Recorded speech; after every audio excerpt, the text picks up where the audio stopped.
You may have an ideal partner that you want in your life in the future, probably as a boyfriend, girlfriend, lover, partner, or husband. Good, that's your ideal. Hold that thought. What you may have articulated in your mind and maybe in your diary is a list of characteristics. Your ideal partner has these characteristics and they're important to you. Some can be superficial, like hair color or the requirement that they simply have hair. And some are incredibly important, like kindness and honesty. As you go through life with this ideal love list in your mind, you'll meet candidates who have a few, some, or many of the physical characteristics or personality traits that you want in a partner. It is probable that no one will have all of them. Do not despair. You will discover that you can live quite happily without one or two things on your list.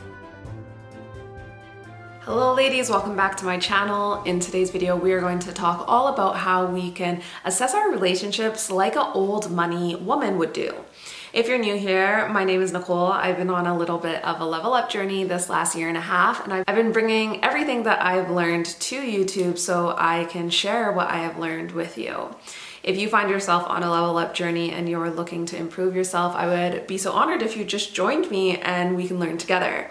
So with that, let's get into today's video. If you like this topic of old money, please press that like button and then join the community by using the subscribe button. Have you ever been that single person that your coupled friends say you have too much of a grocery list in regards to the things that you're looking for in a significant other? And then have you then become the person that is now in a relationship, and then when your single friends are talking about what they're looking for in someone, you realized that they have too much of a list?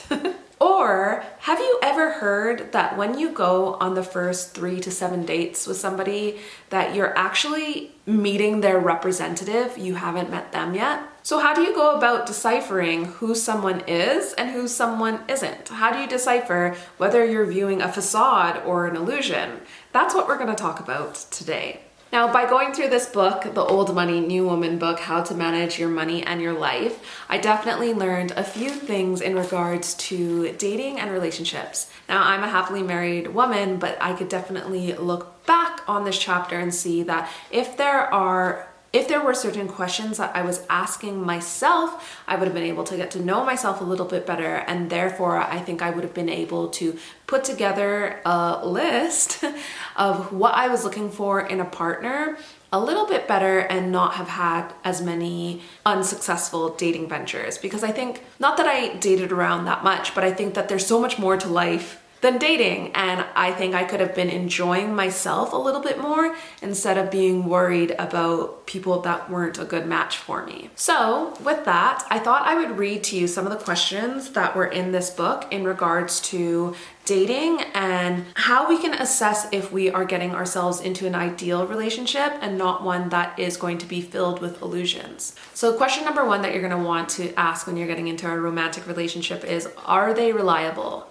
Number 2, are they a finisher? Do they finish the things that they've set before themselves? Are they saving money? This will indicate if they can provide for their family, regardless of if you have a traditional relationship or not. Do they have a mentor? Sometimes we need people that have gone before us in life in order to walk us through the more challenging areas. And it's so hard to find these mentors when you're in the thick of it. Do they have an education? Are they planning any ventures? What is their social network like? Are they sociable? Are they honorable? Are they ambitious? Does this person plan for the future, or are they just going day by day? Now, the biggest one for me here is, does their daily actions match what you believe to be true about them? Now, for those of you that are in a relationship and you're in love, here are some questions for you to ask yourself. Is the person that you're with loyal to you? Are they considerate? Are they kind? I can't ever say that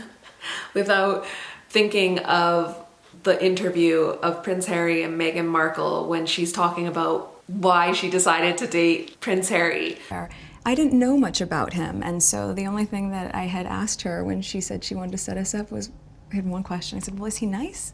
Because if he wasn't kind, it didn't seem like it would make sense. And so, do they communicate? I feel like this is a big one for women and men, because men don't communicate in the same ways that women do, and therefore I've seen and observed and experienced that often this is a total roadblock in certain periods of life and in relationships. Communication. Are they abusive emotionally, physically, verbally? Do they know what is important to you? Do they even know you? Do they support your endeavors? This is a big one, and I definitely learned the hard way, but do they respect the people that you love even though they may disagree with them? Are they harboring any illusions for their life or the people that are in it? And I think if you can ask yourself those questions, you will know whether the answers matched up with your ideals of what you want in a partner or not. So let's look at how old money does their relationships. I will offer this advice: be careful what you wish for, but be more careful what you settle for. Old money individuals and families often have ideals. Parents impart these ideals to their children and reinforce them through the following. So here are some of the things that I've learned from this book, Old Money, New Woman. And number one is old money, they give worldly examples and analogies. And so what is listed in this book, it says, a good example is worth 1,000 lectures, as I always say. I also say that a good example is extremely irritating, but that's besides the point.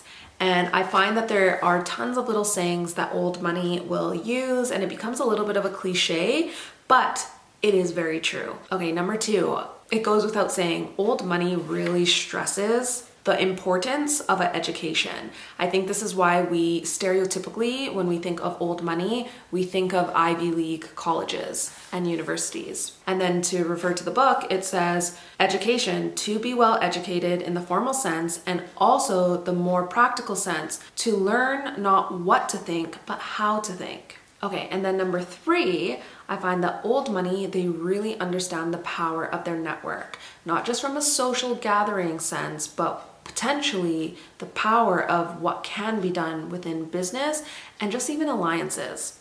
And so referring to the book, it says exposure to a variety of people, foreign countries, and unique experiences, which is opposite to living a sheltered life. And I think we can really apply that to our social network as well. So what can we take away from this chapter of the book and old money? Well, number one, old money does not tolerate illusions. However, old money holds its ideals near and dear to its heart, and this is why we see them do quite stereotypical things that we associate with old money. And number three, old money takes the time to discern and assess, and that is to decipher what is an illusion and what actually can be a reality, and then they can then implement what is an ideal for them. Anyways, my friends, that is it for this video. If you enjoyed this topic about old money, I'd be so honored if you press the like button so I can know that this is a topic that you want me to dive deeper on. I know some of you don't feel comfortable commenting. I know sometimes I don't feel comfortable commenting on other people's YouTube videos, but a way that I can gauge if you're liking this content is if you press the like button. If you haven't subscribed yet and you made it to the end, I'd be so honored if you did. Thank you so much for watching. I hope I will see you in the next video. Bye.